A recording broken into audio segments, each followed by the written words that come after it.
Hey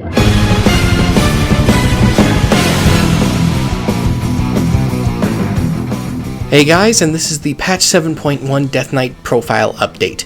I updated all three specs in different ways. Right now in Frost, a few tweaks have taken place. I made sure that it runs a little smoother. I redid the rotation actually from the ground up and made sure that everything was working the way I wanted it to. And it will cover all the talent choices as before. I decided not to put certain spells in. I was going to put things like Glacial Advance into the rotation, but I decided against it. And ultimately, you still will get the best option to cast in the center, and what you should see happening more now is more uses of Rime, slightly less frequent Frost Strikes so that you can maintain your runic power a little better. There were some bad interactions with Icy Talons and making it so that you can keep up to 3 stacks. This should give you an easier time to do so, giving you a global notice ahead of time. The bigger changes took place in Unholy. I again redid these from the ground up. I got rid of a lot of random icons that while I was building it are not so important anymore, but this will track the festering debuffs a little better, and I also added in the Apocalypse cooldown into the rotation. So now it will tell you when to Apocalypse, and it'll also tell you it'll also have you store up enough Festering Strikes so that you can go ahead and get the most out of it. Another thing I added into the rotation was Dark Arbiter.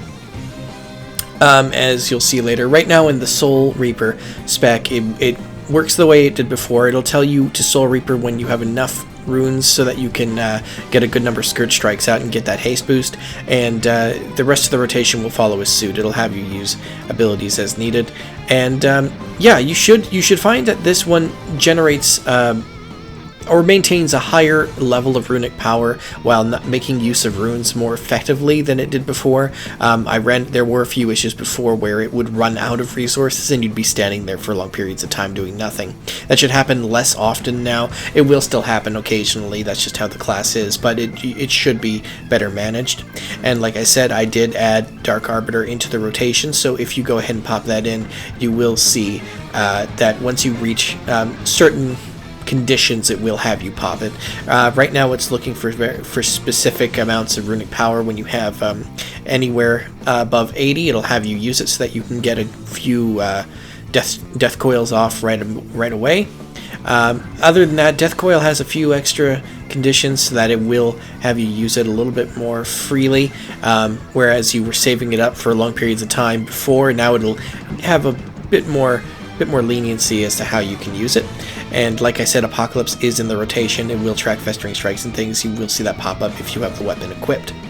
Yeah, overall you should see improvements in just the overall play of the rotation. I put in a special counter for if you run out of runes, and will give you a little cooldown of when your next rune will come off cooldown, so you know when you can start doing something again. And the biggest feature of this new profile, assuming I can get out of combat here, is I've added in a full blood tanking spec.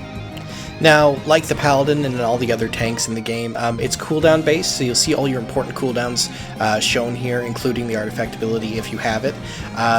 But yeah, all the information you need should be centralized. You'll be able to see your Bone Shield stacks on the left there with a little timer bar so you can see how long they last. There's absorbs in the center because blood focuses mostly on absorbs and self-healing. And you'll also see, depending on your talent choices, different icons appearing. Blood is unique in that they have a lot of abilities that are added from the tree, so all those abilities have a spot here somewhere. I decided not to put the rotation in and let you just go ahead and get used to that yourself, as that's kind of required in order to tank well. But yeah, everything should be here if you need it, and you should be able to track your cooldowns and other abilities very well. Also, there is the toggle right there in the top corner. But yeah, that's it for this profile. I will catch you guys in the next video.